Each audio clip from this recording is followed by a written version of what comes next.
आज है 7 जनवरी 2026 दिन बुधवार। Welcome back to clean news MP. चलिए देखते हैं मध्य प्रदेश की 25 फटाफट बड़ी खबरों को। इससे पहले आप न्यूज को कहां से देख रहे हैं हमें कमेंट में बताना बिल्कुल ना भूलें। साथ ही हमारे फेसबुक पेज को भी फॉलो करें। फेसबुक पेज का लिंक डिस्क्रिप्शन में दिया गया है। 1500 नहीं नौकरी चाहिए, टीईटी उत्तीर्ण लाडली बहनों का भोपाल में प्रदर्शन। भोपाल में शिक्षक पात्रता परीक्षा उत्तीर्ण अभ्यर्थियों ने रोजगार की मांग को लेकर जोरदार प्रदर्शन किया। 1500 नहीं हमें नौकरी चाहिए के नारों के साथ हजारों लाडली बहनें चिनार पार्क में एकत्रित हुईं और पैदल मार्च करते हुए डीपीआई कार्यालय का घेराव किया। उनका कहना था कि वे शिक्षित हैं, आत्मनिर्भर बनना चाहती हैं और मात्र 1500 रुपए की सहायता से संतुष्ट नहीं होंगी। एमपी में सर्दी के साथ घने कोहरे का सितम, तापमान 2 डिग्री तक पहुंचा, शीतलहर का ऑरेंज अलर्ट जारी। मौसम विभाग ने ग्वालियर, दतिया, भिंड, टीकमगढ़, निवाड़ी जिले में अति घने कोहरे व छतरपुर में अति घने कोहरे के साथ शीतलहर का ऑरेंज अलर्ट जारी कर दिया है। भोपाल के लिए विभाग ने घने कोहरे के साथ शीतलहर का ऑरेंज अलर्ट जारी किया। वहीं विदिशा, रायसेन, सीहोर, नर्मदापुरम, इंदौर, रतलाम, उज्जैन, देवास, आगर, नीमच, गुना, अशोकनगर, शिवपुरी, मुरैना, श्योपुर कला, अनूपपुर, उमरिया, डिंडोरी, कटनी, जबलपुर, दमोह, सागर जिलों के माध्यम से कोहरे का मध्यम अलर्ट जारी किया। एमपी की सभी सड़कों को गड्ढा मुक्त और चिकनी बनाने के लिए 10,000 करोड़ मंजूर। मध्य प्रदेश की सड़कों की हालत सुधारने के लिए बड़ा कदम उठाया गया। राज्य कैबिनेट ने सभी सड़कों को गड्ढा मुक्त और चिकनी सपाट बनाने हेतु 10,000 करोड़ मंजूर किए। यह निर्णय मुख्यमंत्री मोहन यादव की अध्यक्षता में हुई बैठक में लिया गया। इसके साथ ही बुरहानपुर में 2500 करोड़ की 2 सिंचाई परियोजनाओं को भी मंजूरी दी गई। एमपी में अतिथि शिक्षकों की वेतन बढ़ोतरी की तैयारी, हरियाणा मॉडल लागू होगा। मध्य प्रदेश सरकार ने विश्वविद्यालयों और महाविद्यालयों में अस्थायी अध्यापन कर रहे अतिथि शिक्षकों के लिए हरियाणा मॉडल लागू करने का निर्णय लिया है। उच्च शिक्षा विभाग ने 7 दिवसीय समिति गठित की जो इस मॉडल का अध्ययन कर रिपोर्ट पेश करेगी। हरियाणा मॉडल लागू होने पर अतिथि शिक्षकों का वेतन 1.5 गुना तक बढ़ जाएगा और उनकी सेवाएं सेवानिवृत्ति की आयु तक बनी रहेंगी। प्रमोशन में आरक्षण मामले की अगली सुनवाई 13 जनवरी को। हाईकोर्ट में अजॉक्स ने रखा पक्ष। हाईकोर्ट में मंगलवार को मध्य प्रदेश कर्मचारियों को प्रमोशन में आरक्षण देने के नियम को चुनौती देने वाले मामले की सुनवाई हुई। मुख्य न्यायाधीश संजीव सचदेवा और न्यायमूर्ति विनय सर्राफ की युगलपीठ के सामने अजॉक्स ने सुप्रीम कोर्ट के कई नए न्याय संगत दृष्टांतों का हवाला देते हुए 1.5 घंटे तक दलीलें पेश की। अदालत ने मामले की अगली सुनवाई 13 जनवरी को तय की है। एमपी बोर्ड परीक्षा में दिव्यांग विद्यार्थियों के लिए अलग लेखक और 2 पर्यवेक्षक होंगी। मध्य प्रदेश बोर्ड की 10वीं और 12वीं परीक्षा में दिव्यांग विद्यार्थियों के लिए विशेष व्यवस्था की जाएगी। उनके लिए अलग लेखक की सुविधा उपलब्ध कराई जाएगी और लेखक पर निगरानी रखने के लिए 2 अलग पर्यवेक्षक भी नियुक्त किए जाएंगे। लेखक की शैक्षणिक योग्यता छात्र से कम होना आवश्यक है और छात्र के अपने स्कूल का कोई शिक्षक लेखक नहीं होगा। ये व्यवस्था बोर्ड के द्वारा परीक्षा में निष्पक्षता और सुविधा सुनिश्चित करने के लिए निर्देशित की गई है। भोपाल रेल मंडल ने 9 महीने में बेटिकट यात्रियों से वसूले करीब 40 करोड़। पश्चिम मध्य रेल भोपाल मंडल ने अप्रैल से दिसंबर 2025 के 9 महीनों में टिकट जांच अभियान के जरिए 4.75 लाख मामलों का पता लगाया। बेटिकट, अनबुक्ड लगेज और अनियमित टिकट वाले यात्रियों से अतिरिक्त किराया और जुर्माना वसूल कर रेलवे ने कुल 30.48 करोड़ रुपए का राजस्व अर्जित किया। केवल दिसंबर में ही 58,732 मामलों से 3.77 करोड़ रुपए का जुर्माना वसूला गया। रेल यात्रियों के लिए खुशखबरी, 14 जनवरी से अनारक्षित टिकट पर मिलेगी 3% की छूट। रेलवे ने यात्रियों के लिए एक नई सुविधा की घोषणा की। 14 जनवरी 2026 से रेल वन ऐप के जरिए जनरल अनारक्षित टिकट खरीदने पर यात्रियों को 3% की छूट मिलेगी। ये छूट केवल एक भुगतान तक सीमित नहीं होगी बल्कि सभी डिजिटल भुगतान विकल्प जैसे debit, credit card, UPI, net banking और अन्य ऐप्स पर भी लागू होगी। एमपी मंत्रियों को हाईटेक टैबलेट, कैबिनेट बैठक अब होगी ऑनलाइन। मध्य प्रदेश सरकार अपने मंत्रियों को एडवांस बनाने जा रही है। अब सरकारी फाइल की जगह मंत्रियों के हाथ में सैमसंग गैलेक्सी S11 मॉडल के हाईटेक टैबलेट होंगे। इन टैबलेट में ई कैबिनेट एप्लीकेशन इंस्टॉल होगी जिससे मंत्री कहीं से भी कैबिनेट की बैठक में शामिल हो पाएंगे। ये एप्लीकेशन नेशनल इंफॉर्मेशन सेंटर द्वारा तैयार की गई है। मध्य प्रदेश इस सिस्टम को अपनाने वाला उत्तर प्रदेश और उत्तराखंड के बाद तीसरा राज्य बनेगा। नर्सिंग कॉलेज भर्ती में पुरुष उम्मीदवारों को मौका, हाईकोर्ट आज सुनाएगा फैसला। मध्य प्रदेश के सरकारी नर्सिंग कॉलेजेस में फैकल्टी भर्ती को लेकर जबलपुर हाईकोर्ट में मामला अंतिम चरण में है। 286 पदों पर केवल महिलाओं के लिए भर्ती निकाली गई थी, जिसे पुरुष उम्मीदवारों ने असंवैधानिक बताते हुए चुनौती दी। मंगलवार की सुनवाई में सरकार ने रुख बदलते हुए कहा कि पुरुष उम्मीदवारों को भर्ती में शामिल किया जा सकता है। कोर्ट ने मामले की गंभीरता को देखते हुए पुरुषों की पात्रता और उम्मीदवारी पर आज को अंतिम फैसला सुनाने का आदेश दिया। भोपाल में फॉरेंसिक जांच में नया दौर, एम्स में virtual autopsy centre. Bhopal forensic medical जांच में बड़ी तकनीकी छलांग लगाने जा रहा है। अब पोस्टमार्टम के लिए शव की चीरफाड़ जरूरी नहीं होगी। एम्स भोपाल में वर्चुअल ऑटोप्सी सेंटर स्थापित किया जाएगा, जिसे केंद्र सरकार से सैद्धांतिक स्वीकृति मिल चुकी है। इस केंद्र में हाई रिजोल्यूशन स्कैनिंग और 3D इमेजिंग तकनीक से शव की जांच की जाएगी। सिंगर्स 2028 के लिए एमपी में राष्ट्रीय राजमार्गों का विस्तार और मजबूत सड़क नेटवर्क। दिल्ली में केंद्रीय सड़क परिवहन और राजमार्ग मंत्री नितिन गडकरी की अध्यक्षता में मध्य प्रदेश की राष्ट्रीय राजमार्ग परियोजना की समीक्षा बैठक हुई। बैठक में मुख्यमंत्री डॉक्टर मोहन यादव, केंद्रीय पर्यावरण मंत्री भूपेंद्र यादव, विधानसभा अध्यक्ष नरेंद्र सिंह तोमर और अन्य वरिष्ठ अधिकारी मौजूद थे।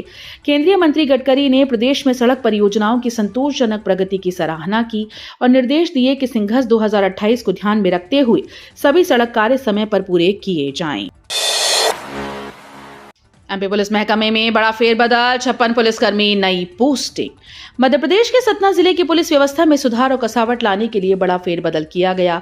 एसपी हंसराज ने जिले के थानों, चौकियों और शाखाओं में पदस्थ 56 पुलिसकर्मियों के तबादले किए। इसमें एसआई, एएसआई, हेड कांस्टेबल और कांस्टेबल शामिल हैं। कई कर्मचारियों को पुलिस लाइन, यातायात शाखा, महिला थाना, अजाक कंट्रोल रूम, साइबर सेल और विभिन्न थानों में नई पोस्टिंग दी गई। भोपाल में 2000 शिक्षक अभ्यर्थी प्रदर्शन, खाली पद और भर्ती कम पर जताई नाराजगी। भोपाल में शिक्षक वर्ग 2 और 3 के लगभग 2000 अभ्यर्थी चिनार पार्क के पास एकजुट हुए और लोक शिक्षण संचालनालय व जनजातीय कार्य विभाग का संयुक्त घेराव किया। प्रदर्शनकारियों ने हनुमान चालीसा का पाठ कर अपनी नाराजगी जताई। उनका आरोप है कि हजारों खाली पदों के बावजूद भर्ती में घोषित सीट्स कम हैं। मध्य प्रदेश में सरकारी स्कूल में लगभग 1.5 लाख शिक्षकों की जरूरत है। इंदौर पुणे फ्लाइट सेवा फिर शुरू होगी, यात्रियों में उत्साह। राजमाता विजयाराजे सिंधिया टर्मिनल से मुंबई, दिल्ली और बेंगलुरु के लिए चल रही दैनिक फ्लाइट सेवाओं को यात्रियों का जबरदस्त रिस्पांस मिल रहा है। तीनों प्रमुख रूट्स पर सीटें लगभग 90% तक भर रही हैं। व्यापार, नौकरी, शिक्षा और स्वास्थ्य जैसे कारणों से आवागमन लगातार बढ़ रहा है। अब धीरे धीरे इंदौर पुणे मार्ग पर भी फ्लाइट सेवाओं की मांग जोर पकड़ रही है। जल्द ही संगीत नगरी से पुणे के लिए नई उड़ानें शुरू होने की संभावना है। जीवन देने वाली नदियों में बह रहा जहर। मध्य प्रदेश में नदियों और तालाबों का जल दूषित होने से इकोसिस्टम पर गंभीर खतरा पैदा हो गया। इंदौर में दूषित पानी से 17 लोगों की मौत और 1400 से अधिक लोगों में बैक्टीरिया पाए जाने के मामले ने चिंता बढ़ा दी। प्रदेश भर में कुल 211 नदियां और 353 तालाब दूषित पाए गए। उद्योगों से निकलने वाला अपशिष्ट इस संकट का मुख्य कारण बताया जा रहा है। अब कैमरे बताएंगे कौन सी सड़क में कहां है जाम। आम आदमी के रोजमर्रा की ट्रैफिक परेशानियों का समाधान अब आर्टिफिशियल इंटेलिजेंस और सेंसर आधारित तकनीक से होगा। मैनेट और ट्रिपल आईटी के छात्रों द्वारा विकसित नवाचार शहरों की ट्रैफिक व्यवस्था में बदलाव लाएगा। स्मार्ट कैमरे और सेंसर वाहनों के दबाव का आकलन करेंगे और ट्रैफिक सिग्नल स्वतः उसी अनुसार संचालित होंगे। इससे जाम कम होगा और सफर सुगम बनेगा।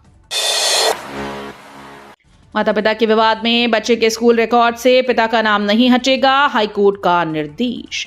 मध्य प्रदेश हाईकोर्ट ग्वालियर बेंच ने एक महत्वपूर्ण फैसला सुनाया। कोर्ट ने कहा कि बच्चे की पहचान अधूरी नहीं हो सकती, उसमें माता पिता दोनों का नाम होना कानूनी अधिकार और गरिमा का हिस्सा है। पति पत्नी के विवाद का खामियाजा बच्चे को उसकी पहचान खोकर नहीं भुगतना चाहिए।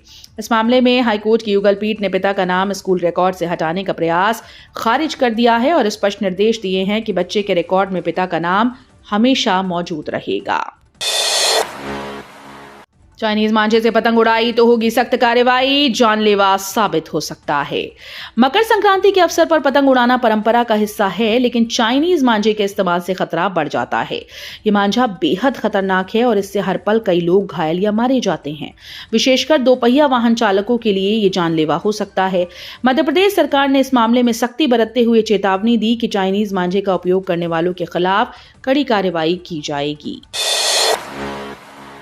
नबाध्यक्ष ने अधिकारियों को दी चेतावनी, जलापूर्ति में लापरवाही पर होगी कार्रवाई। नगर पालिका अध्यक्ष रश्मि सिंह ने खलीसर स्थित जल शोधन संयंत्र और जल वितरण व्यवस्था का निरीक्षण किया। निरीक्षण में मुख्य नगर पालिका अधिकारी किशन सिंह ठाकुर और उपयंत्री देव कुमार गुप्ता भी मौजूद रहे। अध्यक्ष ने संयंत्र की मशीनों, जल गुणवत्ता, टंकियों और पाइपलाइन वितरण का गहन अवलोकन किया। दमोह के पथरिया में 152 करोड़ की परियोजना। दमोह के पथरिया नगर में भारी वाहनों की आवाजाही और लंबी जाम की समस्या जल्द खत्म होने वाली है। पथरिया विधायक लखन पटेल ने 152 करोड़ रुपए की परियोजना की मंजूरी दिलाई है। इस निवेश के तहत नगर में रिंग रोड और 2 फ्लाईओवर बनाए जाएंगे। इस कदम से शहरवासियों को लंबे जाम से राहत मिलेगी और सुरक्षित आवाजाही सुनिश्चित होगी। मंत्री पटेल के अनुसार ये परियोजना पथरिया के यातायात दबाव को कम करने और शहर के बुनियादी ढांचे को मजबूत करने की दिशा में अहम कदम है। मध्य प्रदेश पुलिसिंग को राष्ट्रीय सम्मान, डीजीपी कैलाश मकवाणा को मिला Heartfulness change maker award. Madhya Pradesh police ने मानसिक स्वास्थ्य, तनाव प्रबंधन और संवेदनशील पुलिसिंग को सुदृढ़ करने के लिए डीजीपी कैलाश मकवाणा को प्रथम हार्टफुलनेस चेंज मेकर अवार्ड से सम्मानित किया। ये पुरस्कार 21 दिसंबर को हैदराबाद स्थित कान्हा शांति वनम में भारत के उपराष्ट्रपति की उपस्थिति में हार्टफुलनेस संस्था द्वारा घोषित किया गया था। मंगलवार को पुलिस मुख्यालय में संस्था के प्रतिनिधि और आईजी रुचिवर्धन ने डीजीपी मकवाणा को यह सम्मान प्रदान किया। भोपाल में धरना प्रदर्शन पर पाबंदी, सरकारी संपत्ति को नुकसान पर भरना होगा हर्जाना। भोपाल पुलिस ने शहर में धरना प्रदर्शन, पुतला दहन आंदोलन, जुलूस के दौरान किसी भी प्रकार के नुकसान के लिए आयोजकों को जिम्मेदार ठहराया। बिना सरकारी अनुमति के किसी भी रैली, आम सभा, पुतला दहन या सरकारी भवन के घेराव पर पूरी तरह पाबंदी है। पुलिस कमिश्नर हरि नारायण चारी मिश्रा ने भारतीय नागरिक सुरक्षा संहिता की धारा 163 के तहत ये आदेश जारी किए। धार की भोजशाला में बसंत पंचमी पर पूजा सुरक्षित रखने की तैयारी। धार की भोजशाला में हर साल बसंत पंचमी पर महाराजा भोज स्मृति बसंतोत्सव समिति द्वारा उत्सव मनाया जाता है। सरकारी आदेश के अनुसार हर शुक्रवार मुस्लिम समाज को नमाज और हिंदू समाज को मंगलवार व बसंत पंचमी को पूजा की अनुमति दी जाती है। इस बार बसंत पंचमी शुक्रवार को पड़ रही है, जिससे विवाद की संभावना बनी हुई है। समिति ने स्पष्ट किया कि पूजा खंडित नहीं होनी चाहिए। धार प्रशासन ने इस स्थिति को लेकर रणनीति बनाना शुरू कर दिया है। भोपाल एयरपोर्ट पर कोहरे से उड़ानों में अस्थायी रुकावट, 22 उड़ानें सुरक्षित संचालित। भोपाल एयरपोर्ट पर घने कोहरे के कारण दृश्यता केवल 100 मीटर तक रह गई, जबकि रनवे विजिबिलिटी रेंज 150 से 250 मीटर रही। इससे कुछ समय के लिए फ्लाइट संचालन प्रभावित हुआ और इंडिगो की पुणे भोपाल पुणे फ्लाइट रद्द करनी पड़ी।